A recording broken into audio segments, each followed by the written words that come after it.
اس کو ریاست میں ریاست سے مطالبہ کرتا ہوں، حکومت سے نہیں، کیونکہ اس ملک کو حکومت نہیں بلکہ ریاست چلا رہا ہے۔ ریاست سے مطالبہ کرتا ہوں کہ مسنگ پرسنز کو برآمد کر کے اس ملک کے عدلیہ اور عدالت کے سامنے پیش کیا جائے، تاکہ ان کے وارثین اور ہم سیاسی لوگ، قبائلی سماجی لوگ دیکھ سکیں کہ ہمارے اس ملک میں جو ہزاروں مسنگ پرسنز ہیں ان کو کس گناہ میں غائب کیا گیا ہے۔ دوسرا مطالبہ، میں یہ مطالبہ کرتا ہوں ریاست سے، کیونکہ حکومت سے میں مطالبہ کروں تو پھر یہ جھوٹ ہوگا، اور اللہ پاک نے اپنے قرآن میں حکم دیا ہے، بسم اللہ الرحمن الرحیم، وَلَا تَلْبِسُوا الْحَقَّ بِالْبَاطِلِ وَتَكْتُمُوا الْحَقَّ وَأَنْتُمْ تَعْلَمُونَ۔ حق کو باطل کے ساتھ مت ملاؤ، حق اگر پتہ ہے اس کو لوگوں کے سامنے کھولو۔ میں ریاست سے مطالبہ کرتا ہوں کہ علی وزیر سمیت جتنے بھی سیاسی قیدی ہیں ان کو فی الفور رہا کیا جائے اور ان کو اپنے لوگوں اور اپنے خاندانوں کا خدمت کرنے کا موقع دیا جائے۔ میں آج کے اس جمہوری حکومت، یقیناً مشکوک جمہوری حکومت سے یہ مطالبہ کرتا ہوں کہ ضیاء الحق کے دور میں اسٹوڈنٹ یونینز پہ جو پابندی لگائی گئی تھی اس کو فی الفور ہٹایا جائے اور فوراً اس کے لیے قانون سازی کیا جائے، تاکہ سیاسی کارکن، طالب علم پورے دنیا کی طرح اپنے سیاسی عمل کا حصہ بن سکے اور اسٹوڈنٹ یونینز اپنے سیاسی عمل کے ذریعے اس ملک کو سیاسی بحرانوں سے نکالنے میں اپنا کردار ادا کریں۔ ہم یہاں پاکستان کے تصور نو پہ بات کرنے آئے ہیں۔ ہمارا پہلا اجلاس سیمینار کوئٹہ میں ہوا اور ہم نے کوشش کی کہ بلوچستان جس کو 74 سال سے ایک کالونی کی طرح چلایا جا رہا ہے، اس کے لوگوں کے مسائل، اس کے قومی حقوق کے حوالے سے ہمارے باقی جو اکابرین سندھ، پنجاب اور خیبر پختونخوا سے آئے ہیں ان کو یہ آگاہی دی جائے کہ بلوچستان کے لوگ کس طریقے سے آج وفاق کے بارے میں سوچتے ہیں۔ اور آج ہم خیبر پختونخوا میں اس لیے جمع ہیں کہ ہم بھی سنیں اور اپنا بات آپ کو بھی سنائیں۔ مگر میں اس بات پہ سوچ رہا ہوں کہ اس ایوان میں یا اس ہال میں، اس اجلاس میں ہم جمع ہوئے ہیں، کیا صرف ہم ایک دوسرے کے ساتھ ڈائلاگ کریں، بات کریں، یا اس ایوان کے علاوہ اس چار دیواری سے باہر بھی کوئی ایسا قوت ہے جس کو ہم سنانا چاہتے ہیں؟ میں سمجھتا ہوں کہ اس سے باہر جو لوگ ہیں جن کے پاس اختیار ہے، جو اختیار مند ہونے کا دعویٰ کرتے ہیں، اور جو اس ملک کے مظلوم لوگ ہیں، ان تک بھی ہمارا بات پہنچنا چاہیے۔ پہلا بات کہ پاکستانی اسٹیبلشمنٹ کو ہم یہ بات کہنا چاہتے ہیں۔ دوسرا بات، پاکستانی پارلیمنٹ اور وہ پولیٹیکل پارٹیز جو اپنے آپ کو سمجھتے ہیں کہ وہ آپ کے نمائندے، ان کو ہم بات سنائیں گے۔ تیسرا بات کہ پاکستان کے مظلوم، بیچارہ، مفلوج، دہقان، مزدور، محنت کش، وکلا، طالب علم تک ہمارا بات پہنچے۔ میں پہلا بات اس طریقے سے شروع کرنا چاہتا ہوں، اگر پاکستانی اسٹیبلشمنٹ چاہتا ہے کہ اس ملک کو ہم اچھے باعزت طریقے سے آگے لے جائے تو پھر اس کے لیے اپنے سابقہ گناہوں کا معافی مانگنا ہوگا اس ملک کے 22 کروڑ لوگوں کے ساتھ. اگر پاکستانی اسٹیبلشمنٹ یہ سمجھتا ہے کہ یہ ملک صرف ان کے لیے نہیں، یہ ملک 22 کروڑ لوگوں کا ہے، جس میں یہاں خواتین ہیں، حضرات ہیں، ہمارا آئندہ نسل، بچے، طالب علم، دہقان، مزدور، بزگر ہیں، ان کے لیے ان کا بھی ہے. تو پھر اس کا طریقہ کار یہ ہے کہ جتنے انہوں نے اس ملک پہ 73 سالوں سے مظالم ڈھائے ہیں، اس کو ایک کالونی کی طرح، ایک فرنٹ لائن اسٹیٹ کی طرح چلایا. اب مزید وہ اس طریقے سے نہیں چلا سکتے ہیں. اس کو ایک ایسے ملک کے طریقے سے چلائے جس ملک کے اندر لوگ سمجھیں کہ یہ ملک ان کا ہے اور نمائندے پارلیمنٹ میں بیٹھے. تو میں سمجھتا ہوں پھر یقیناً نیا تصور پاکستان آگے جا سکتا ہے. یہاں ایک عمرانی معاہدے کا بات ہوا. یہاں کئی معاہدات موجود ہیں. پہلا معاہدہ 1940 کا قرارداد، جس میں یہ اعلان کیا گیا لاہور میں کہ یہاں جتنے بھی مسلم اکثریتی ریاستیں ہیں وہ اس پاکستان کے فیڈریشن کے فیڈریٹنگ یونٹس ہوں گے. اور اس بات پہ یہ طے ہوا کہ فیڈریٹنگ یونٹس کے ساتھ تمام اکائی جتنے بھی ہوں گے ان کے ساتھ تمام اختیارات ہوں گے. فیڈریشن کے پاس صرف 4 اختیار ہوگا: فارن پالیسی، دفاع، کرنسی اور مواصلات. مگر پچھلے 70 سالوں سے فیڈریشن نے تمام اختیارات اپنے پاس رکھے. پہلے تو اگر یہ ریاست اور یہ ریاستی ادارے اس ملک کو سمجھتے ہیں کہ ایک فیڈریشن ہے تو پھر 1940 کے قرارداد پہ عمل ہو. اور 1940 کا قرارداد وہ قرارداد ہے جس نے ہندوستان کو 2 لاکھ کیا. اگر اس پہ عمل درآمد نہیں ہوگا تو 1970 میں پاکستان 2 لاکھ ہوا. اور اس طریقے سے اگر چلائیں گے تو پھر یہ بھی امید نہ رکھیں کوئی اور قومیں انتظار میں ہے کہ پھر اگر نہیں چلا سکتے ہیں تو پھر اس پہ بھی نہیں عمل درآمد ہوا تو پھر یقیناً ایک بہت بڑا المیہ اور سانحہ جنم لے گا. میں خیبر پختونخوا کے عوام، میں یہاں کے لوگوں کو یہ پیغام پہنچانا چاہتا ہوں. میں رحمان بابا اور خوشحال خان کے وطن کے لوگوں کو نوری نصیر خان کے وطن کا پیغام پہنچانا چاہتا ہوں کہ جس طریقے سے اس ریاست کو زبردستی چلانا چاہتے ہیں، قطعاً بلوچستان کے لوگ اس بات کو قبول نہیں کرتے. اس کو آئین، قانون اور 1940 کے قرارداد کے مطابق چلانا پڑے گا. اگلا میرا مطالبہ یہ ہے، یا تو آج مجھے پتہ چلا کہ وزیرستان کے لوگوں کے ساتھ بھی ایک ایگریمنٹ ہوا. یہ ہم سنتے ہیں کہ بھاولپور کے لوگوں کے ساتھ بھی وہاں ایک ایگریمنٹ ہوا.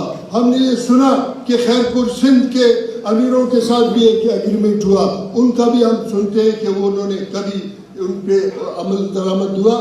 1948 میں آزاد وطن بلوچستان ایک ایگریمنٹ کے ذریعے پاکستان کے فیڈریشن کا حصہ بنا، جس پہ آج بھی عمل درآمد نہیں ہو رہا ہے. کسی ایک ایگریمنٹ پہ بھی عمل درآمد نہیں ہو رہا ہے. تو پھر کس طریقے سے آپ اس تمام معاملات کو چلائیں گے؟ ہم آج یہ سمجھتے ہیں کہ ہم کسی ایگریمنٹ پہ یا قرارداد پہ عمل درآمد نہیں ہوا تو پھر میں یہ سمجھتا ہوں کہ ایک سبز کتاب جس کو پاکستان کا آئین کہتے ہیں، شاید مجھ جیسے لوگ بلوچستان میں آخری وہ لوگ ہوں جو اس آئین کا بات کر رہے ہوں. اس آئین میں آرٹیکل 7 سے لے کر 28 تک کے بنیادی انسانی حقوق کے ان آرٹیکلز پہ عمل درآمد ہونا چاہیے. اگر ریاست پاکستان یہ سمجھتا ہے کہ ہمیں اور آپ کو انسانوں کی طرح وہ ٹریٹ کرے تو اس آئین پہ عمل درآمد ہونا چاہیے.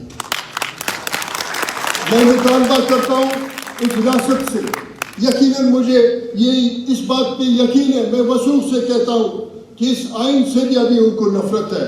وہ سوچ رہے ہیں کہ کبھی صدارتی نظام کا بات ہو رہا ہے, کبھی فلاں آئین کا بات ہو رہا ہے, لیکن میں سمجھتا ہوں کہ آخری افراد ہمیں اس بات پہ مطالبہ کرتے ہیں کہ اس آئین پہ عمل درآمد ہو.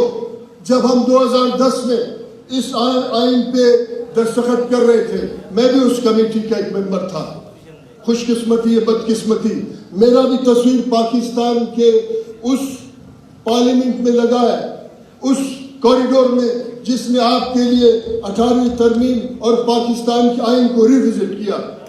اگر وہ اس پہ عمل درآمد نہیں کریں گے تو یقیناً ہمارے بعد آنے والے لوگ اس آئین کا بھی مطالبہ نہیں کریں گے, 1940 کے قرارداد کا بھی مطالبہ نہیں کریں گے, 1948 خان کلاک اور محمد علی جناح کے اس ایگریمنٹ کا بھی مطالبہ نہیں کریں گے جس ایگریمنٹ کا یہ ریاست توہین کر رہا ہے. تو پھر وہ کوئی اور راستہ اختیار کریں گے. اس کے ذمہ دار نہ میں ہوں نہ وہ نوجوان جس کو مجبور کر کے ریاست نے ظلم کر کے ان کو پہاڑوں پہ بھیجا ہے.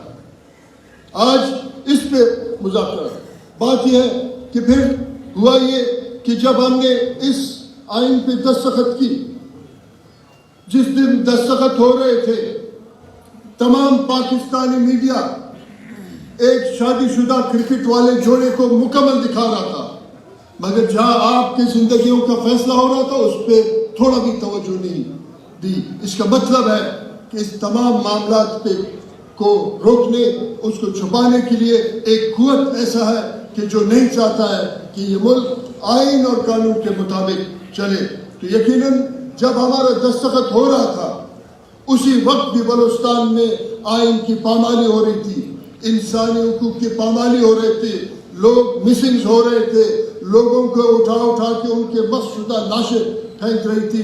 تو پھر میں نے یہ طے کیا, کیونکہ میرے اندر کا عدالت نے فیصلہ کیا, میں بلوچستان کے لوگوں کا نمائندہ ہوں, مزید اس پارلیمنٹ میں میں بیٹھنے سے ہٹ گیا اور میں نے استعفیٰ دیا. سینٹ یہاں ہمیں بیوقوف بنانے کے لیے اس آئین سازی 18ویں ترمیم کے معاملات پہ ہمیں یہ بتایا گیا کہ ہمیں ستارہ امتیاز دیا گیا. میں پارٹی کا صدر بھی تھا, میں اپنے مگر صوبے اور اپنے تاریخ کا نمائندہ تھا, تو میں نے کیا کیا کہ اس ستارے امتیاز کو لینے سے انکار اس لیے کیا کہ ہم پولیٹیکل ورکر ہیں, کہ ہم ایک پرانی سیاسی آواز اور جدوجہد کے ذریعے ریاست کو تنبیہ کرنا چاہتے ہیں کہ جس طریقے سے آپ اس ملک کو چلانا چاہتے ہیں اس طریقے سے نہیں چلے گا. جس آئین پہ ہمارا دستخط ہے آپ اس کو وائلیٹ کر رہے ہیں, آج بھی وائلیٹ کر رہے ہیں. میں اس طریقے سے سمجھتا ہوں کہ اس پہ ہم کو بہت سنجیدگی سے سوچنا پڑے گا.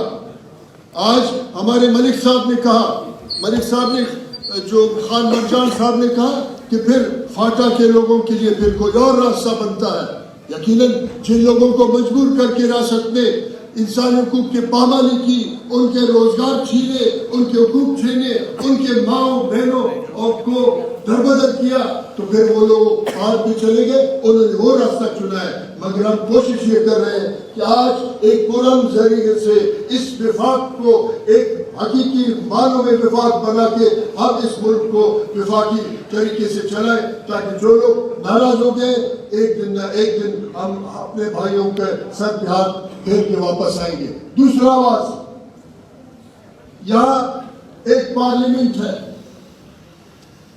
ایک پارلیمنٹ میں قومی اسمبلی اور ہاؤس آف فیڈریشن سینٹ بھی ہے.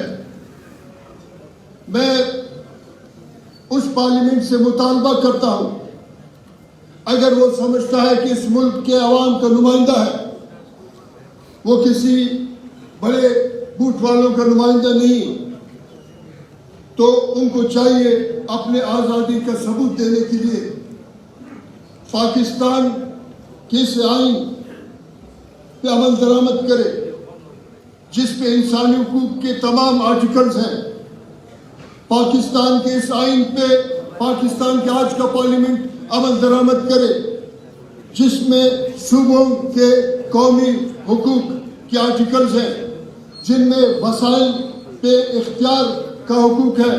یہاں ہوا یہ, ہمارے صوبوں میں خیبر پختونخوا کے بھائیوں, ہمارے صوبوں میں یہ ہوا کہ وہاں راتوں رات ایک پولیٹیکل پارٹی ایجاد کیا گیا اور پولیٹیکل پارٹی کے ذریعے پھر ایک رات کو، ایک اندھیری رات کو ایک خفیہ اجلاس بلایا گیا اور اس آئین کو وائلیٹ کر کے ہمارے ہزاروں کروڑوں لوگوں کے اس قدرتی وسیلے کو بھی لوٹنے کے لیے ایک جعلی قانون سازی کی گئی اور ریکارڈنگ جو ہمارا آئندہ نسلوں کا حق ہے اس کو پھر اٹھا کے ایک بین الاقوامی کمپنی کو بیچا گیا اور اس کے بعد اختیارات پھر وفاق کو دیے. ہم آخر کس راستے پہ چل پڑے ہیں؟ ہم اپنے نوجوانوں کو کیا جواب دیں گے؟ آج پھر جب کہتے ہیں کہ ہم نیوٹرل ہیں، پاکستانی ریاست کہتا ہے ہم نیوٹرل ہیں، میں سمجھتا ہوں اس صدی کا سب سے بڑا لطیفہ یہ ہے کہ وہ کہتے ہیں نیوٹرل ہے. جس طریقے سے بلوچستان میں رات کو ایک باپ پارٹی بنایا گیا، کہتے ہیں کہ جس کی لاٹھی اس کی بحث. یہاں تو پورا ڈیری فارم لاٹھی کے ساتھ حال کیا پیپلز پارٹی میں شامل کیا گیا. کس طریقے سے چلے گا؟ وہ اس کی بحث نہیں ہے، پورا ڈیری فارم ان کا ہے. اس طریقے سے اس ریاست کو نہیں چلا سکتا ہے. یا ہمارے وزیر صاحب نے کہا کہ ہم ایک بہت ہی تشویشناک موڑ پہ کھڑے ہیں. وزیر صاحب کوئی موڑ نہیں ہے، میں تو سن رہا ہوں پچھلے 73 سال سے ہم راؤنڈ اباؤٹ میں گھوم رہے ہیں اور یہ گھوم رہے ہیں، اس سے باہر نکل نہیں سکتے. کوئی موڑ نہیں. اگر نیا تصور پاکستان ہے تو آج کے پارلیمنٹ کو چاہیے حمود الرحمان کمیشن کو ٹیبل کرے اور اس پہ مکمل بحث ہو.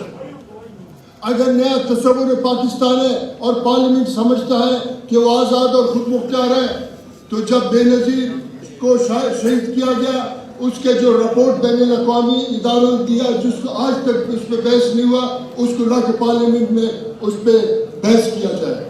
افغان پالیسی پہ بحث کیا جائے. یہاں جتنے ضیاء کے دور کے پالیسیز بنے ان سب پہ بحث کر کے ان کو پھر لایا جائے لوگوں کے سامنے. اور پھر آج کا پارلیمنٹ جو کہ کہتا ہے کہ میں عوام کا نمائندہ ہوں، اور پھر وہ یہ طے کرے کہ تمام پالیسیز میں ان کا کیا فیصلہ ہوگا. آخری آواز، آخری اپیل اس ملک کے طالب علموں سے ہے، آخری آواز مطالبہ اس ملک کے دہقانوں، مزدوروں، کارکنوں سے ہے، سیاسی کارکنوں سے ہے جو ٹھیکیداری سے ہٹ کے اس سماج کو بدلنا چاہتے ہیں.